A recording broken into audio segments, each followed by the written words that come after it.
PM Modi बुधवार को Poland की 2 दिवसीय यात्रा पर वार्सा पहुंचे और पिछले 45 वर्षों में ये किसी भारतीय प्रधानमंत्री की पहली पोलैंड यात्रा है।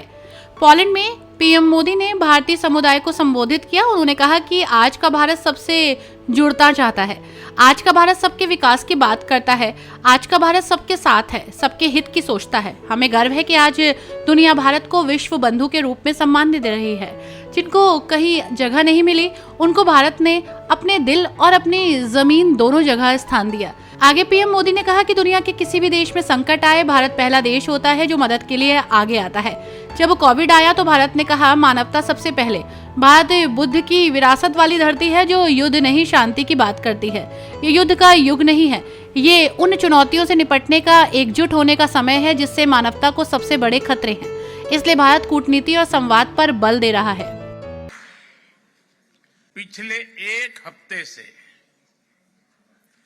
भारत के मीडिया में आप ही लोग छाए हुए हैं।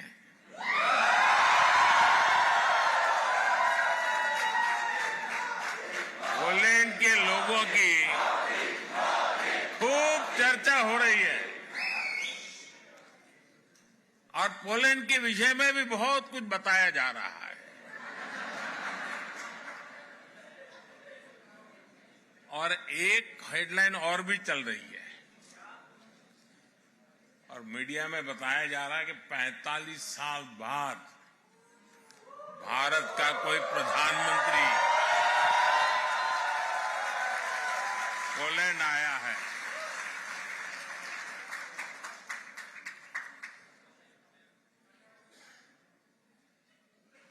बहुत सारे अच्छे काम मेरे नसीब में ही है।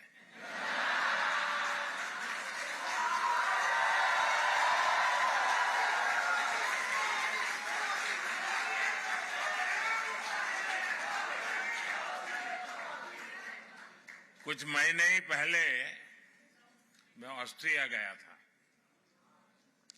वहां भी 4 दशक बाद भारत का कोई प्रधानमंत्री वहां पहुंचा था।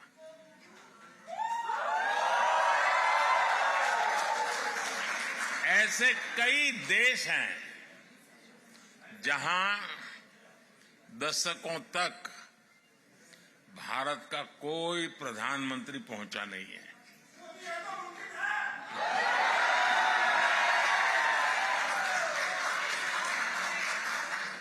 लेकिन अब परिस्थितियां दूसरी है। दशकों तक भारत की नीति थी कि सारे देशों से समान दूरी बनाए रखो। आज के भारत की नीति है सारे देशों से समान रूप से नजदीकी बनाओ।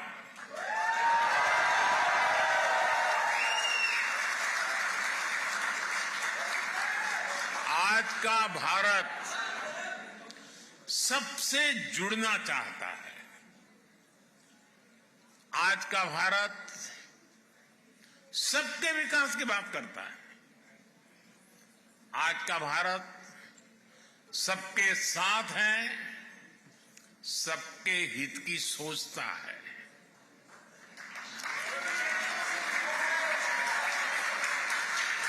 हमें गर्व है कि आज दुनिया भारत को विश्व बंधु के रूप में सम्मान दे रही है। आपको भी यहां यही अनुभव आ रहा है ना?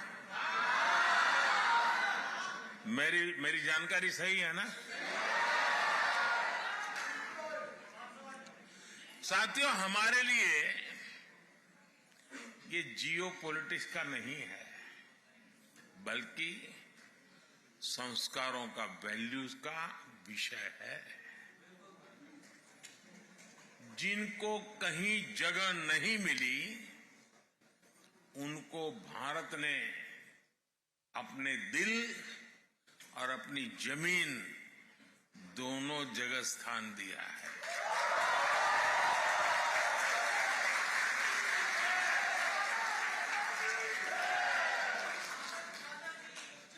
हमारी विरासत है जिस पर हर भारतीय गर्व करता है।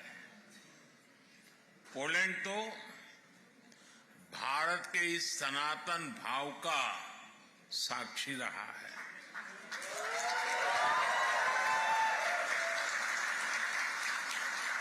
हमारे जाम साहब को आज भी पोलैंड में हर कोई दोबरे यानी गुड महाराजा के नाम से जानता है।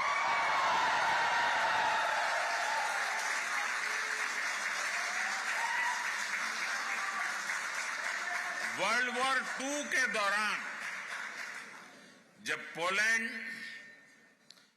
मुश्किलों से घिरा हुआ था, जब पोलैंड की हजारों महिलाएं और बच्चे शरण के लिए जगह जगह भटकते थे, तब जाम साहब, दिग्विजय सिंह, रंजीत सिंह जाडेजा जी आगे आए।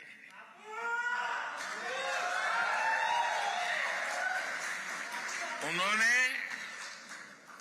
पुलिस महिलाओं और बच्चों के लिए एक विशेष कैंप बनवाया था। जाम साहब ने कैंप के पुलिस बच्चों को कहा था, जैसे नवानगर के लोग मुझे बापू कहते हैं, वैसे ही मैं आपका भी बापू हूं। साथियों, मेरा तो जाम साहब के परिवार से काफी मिलना जुलना रहा है। मुझ पर उनका अपार स्नेह रहा है। कुछ महीने पहले भी मैं वर्तमान जाम साहब से मिलने गया था। उनके कमरे में पोलैंड से जुड़ी एक तस्वीर आज भी है और मुझे ये देखकर अच्छा लगता है कि जाम साहब के बनाए रास्ते को पोलैंड ने आज भी जीवंत रखा है।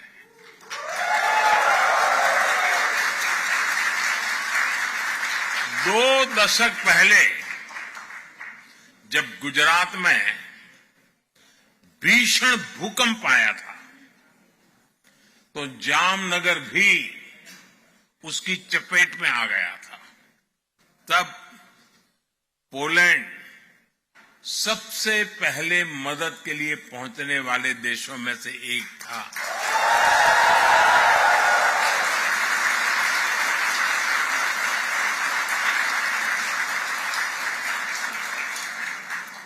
यहां पोलैंड में भी लोगों ने जाम साहब और उनके परिवार को भरपूर सम्मान दिया है। ये प्यार वर्षों में गुड महाराजा स्क्वायर में साफ साफ दिखता है। कुछ देर पहले मुझे भी दोबरे महाराजा मेमोरियल और कोल्हापुर मेमोरियल के दर्शन का सौभाग्य मिला है। इस अविस्मरणीय घड़ी में मैं एक जानकारी भी आपको देना चाहता हूं। भारत जाम साहब मेमोरियल यूथ एक्सचेंज प्रोग्राम शुरू करने जा रहा है।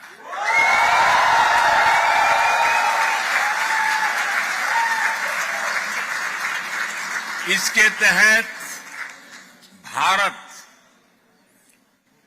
20 पोलिश युवाओं को हर साल भारत आने के लिए आमंत्रित करेगा।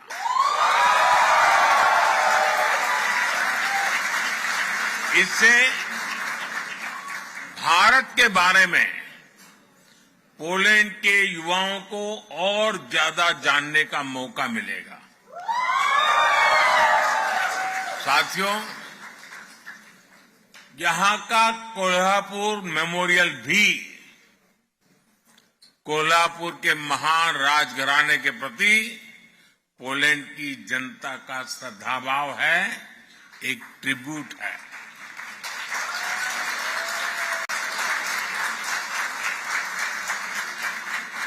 महाराष्ट्राच्या नागरिकांच्या आणि मराठी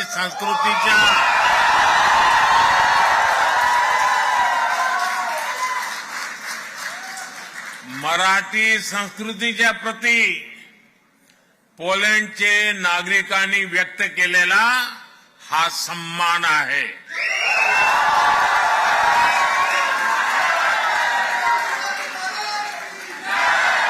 मराठी संस्कृतीत मानव धर्म आचरणाला सर्वात अधिक प्राधान्य आहे।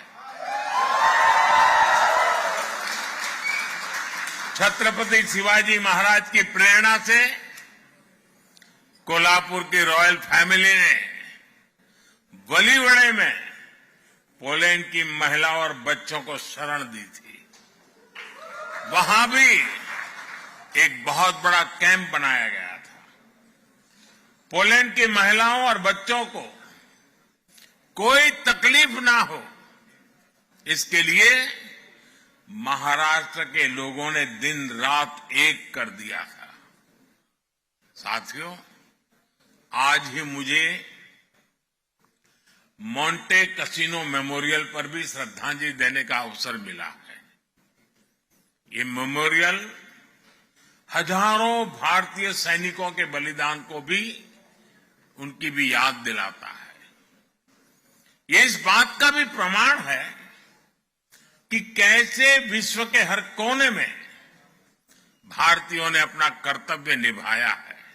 साथियों, 21वीं सदी का आज का भारत अपनी पुरानी वैल्यूज, अपनी विरासत पर गर्व करते हुए विकास के रास्ते पर आगे बढ़ रहा है।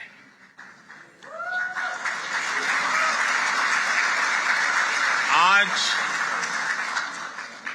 दुनिया भारत को उन खूबियों के कारण जानती है जिसे भारतीयों ने सारी दुनिया के सामने साबित करके दिखाया है।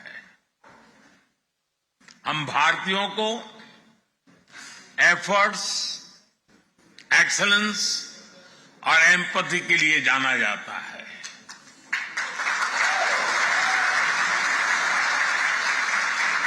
हम दुनिया में जहां भी जाते हैं, हम भारत के लोग मैक्सिमम एफर्ट्स करते दिखाई देते हैं। एंटरप्रेन्योरशिप हो, केयर गिवर्स हो या हमारा सर्विस सेक्टर हो, भारतीय अपने एफर्ट से अपना और अपने देश का नाम रोशन कर रहे हैं। ये मैं आपकी बात बता रहा हूं।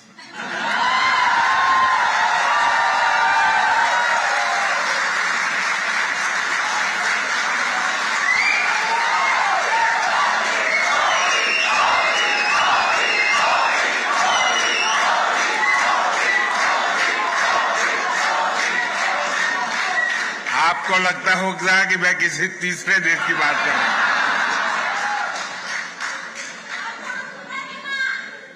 पूरी दुनिया में भारतीय एक्सेलेंस के लिए भी पहचाने जाते हैं। आईटी सेक्टर हो या भारत के डॉक्टर्स हो, सभी अपने एक्सेलेंस से छाए हुए हैं।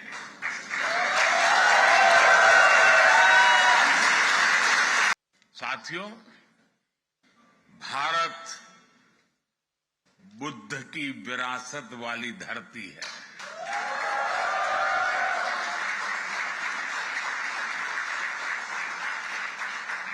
और जब बुद्ध की बात आती है तो जो युद्ध नहीं, शांति पर विश्वास करती है।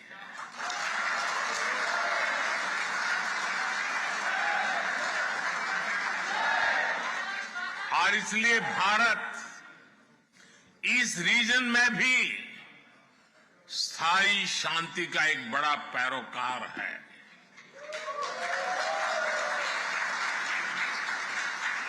भारत का मत एकदम साफ है। ये युद्ध का युग नहीं है।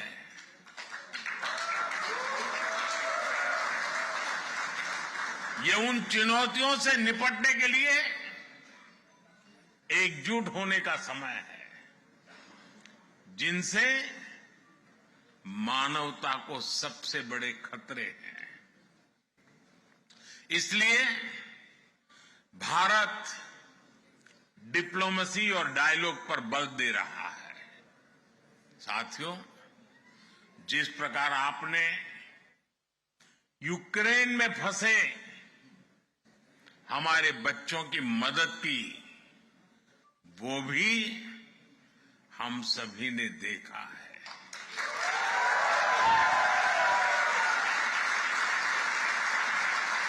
आपने उनकी बहुत सेवा की थी।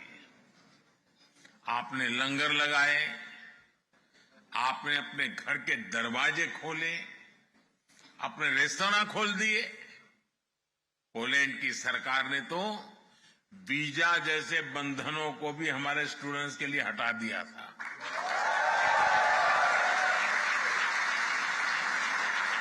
यानी पोलैंड ने पूरे मन से हमारे बच्चों के लिए दरवाजे खोल दिए थे। आज भी जब मैं यूक्रेन से लौटे बच्चों से मिलता हूं, तो वे पोलैंड के लोगों की और आपकी खूब प्रशंसा करते हैं।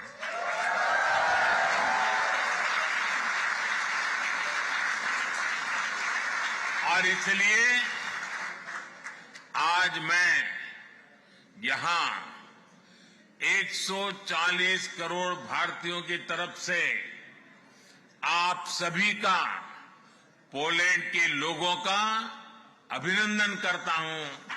मैं आपको सैल्यूट करता हूं।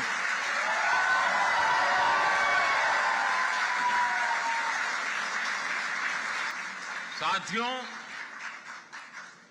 भारत और पोलैंड के समाज में अनेक समानताएं हैं। एक बड़ी समानता हमारी डेमोक्रेसी की भी है।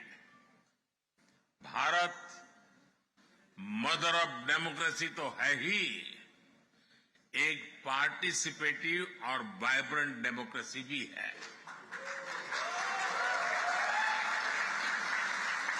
भारत के लोगों का डेमोक्रेसी पर अटूट भरोसा है। ये भरोसा हमने हाल के चुनावों में भी देखा है।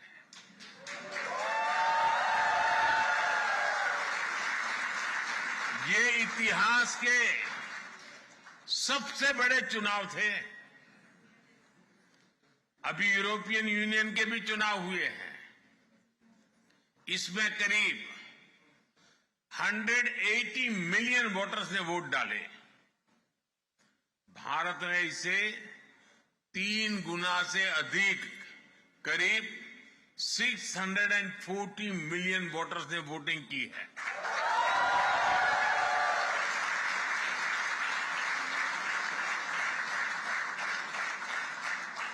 भारत के इन चुनावों में हजारों पॉलिटिकल पार्टी ने हिस्सा लिया।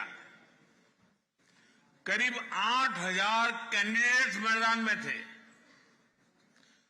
5 मिलियन से ज्यादा वोटिंग मशीन्स, 1 मिलियन से ज्यादा पोलिंग स्टेशंस, 15 मिलियन से ज्यादा कर्मचारी। इस स्केल का मैनेजमेंट, इतनी एफिशिएंसी और चुनाव पर इस लेवल का ट्रस्ट, ये भारत की बहुत बड़ी ताकत है।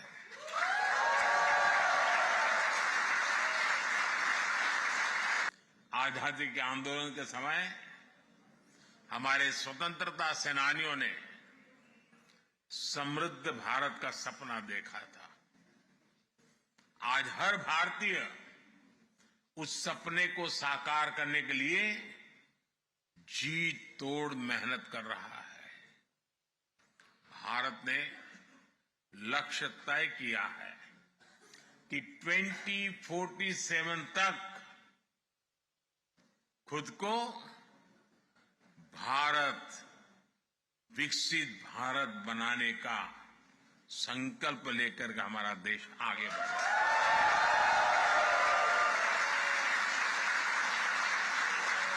इसलिए आज का भारत अभूतपूर्व स्केल, स्पीड और सॉल्यूशंस पर काम कर रहा है। भारत में किस स्केल और स्पीड पर आज परिवर्तन आ रहा है, ये सुनकर आपको भी गर्व होगा। सुनाऊं?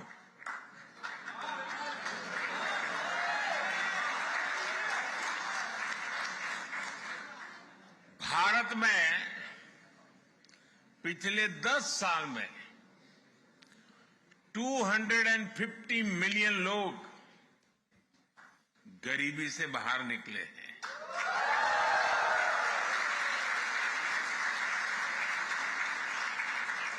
और 250 मिलियन मतलब ये संख्या फ्रांस, जर्मनी और यूके की टोटल पॉपुलेशन से भी ज्यादा है।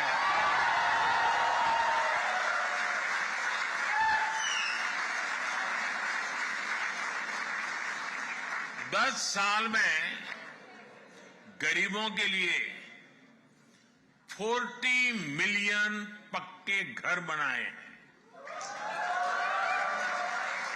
और हम 30 मिलियन और घर बनाने वाले हैं। और अगर पोलैंड में आज 14 मिलियन हाउस होल्ड है तो हमने सिर्फ एक दशक में करीब 3 नए पोलैंड बसाए हैं।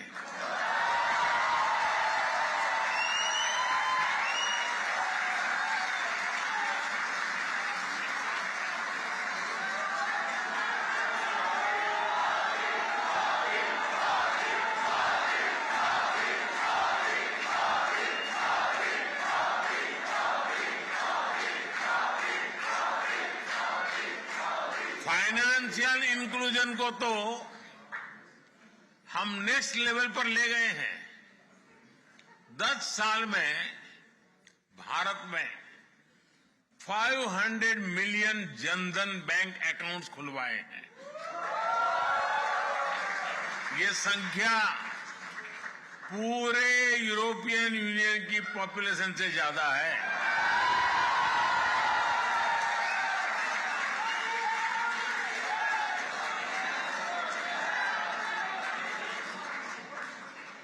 यूरोपियन यूनियन की पॉपुलेशन के बराबर ही हर रोज भारत में यूपीआई से डिजिटल ट्रांजैक्शन होता है।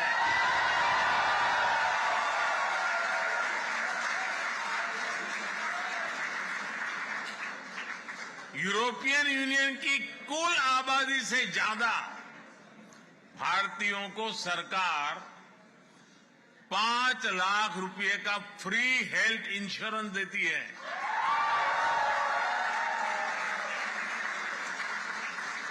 पिछले एक दशक में भारत में ब्रॉडबैंड यूजर्स की संख्या भी 60 मिलियन से बढ़कर 940 मिलियन से ज्यादा हो चुकी है। यानी यूरोप और यूएसए की पॉपुलेशन को मिला दे करीब उतने लोग आज भारत में ब्रॉडबैंड का यूज करते हैं। बीते दशक में करीब 7 lakh kilometre 7 lakh kilometre optical fibre बिछाया गया है। ये हमारी पृथ्वी के चारों ओर 70 बार चक्कर लगाने जितना है।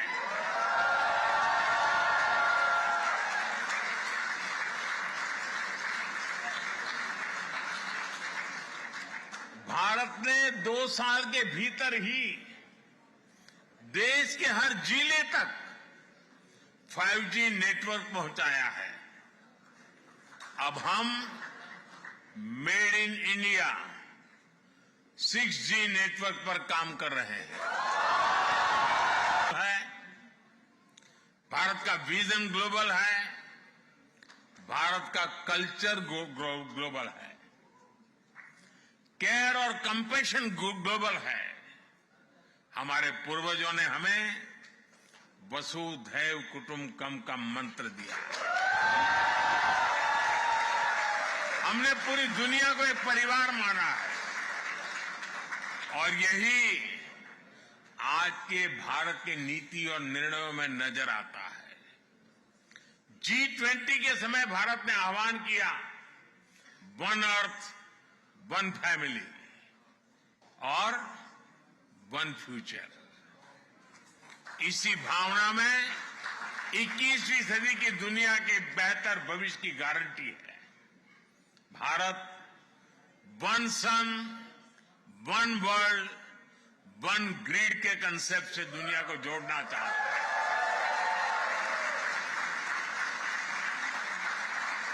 ये भारत ही है जो वन अर्थ वन हेल्थ को स्वस्थ दुनिया की गारंटी मानता है।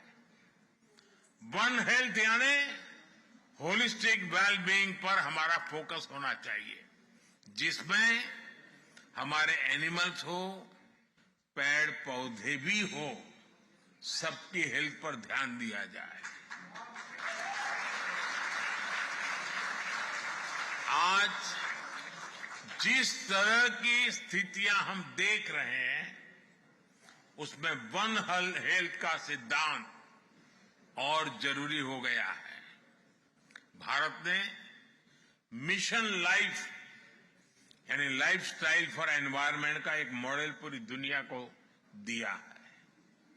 आपने भारत में चल रहे एक बड़े अभियान के बारे में भी जरूर सुना होगा। ये अभियान है एक पेड़ मां के नाम।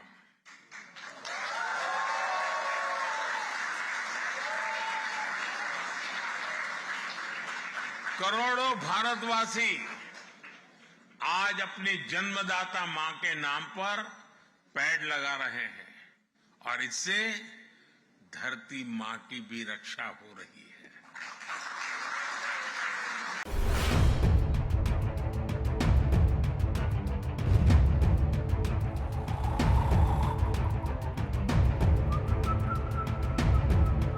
हर बड़ी खबर का असली एड्रेस है खबरनामा, इसलिए हर न्यूज अपडेट के लिए सब्सक्राइब करें और फॉलो करें खबरनामा। और इस वीडियो के लाइक बटन को प्रेस कर इस वीडियो पर कमेंट के जरिए अपनी राय देना ना भूलें।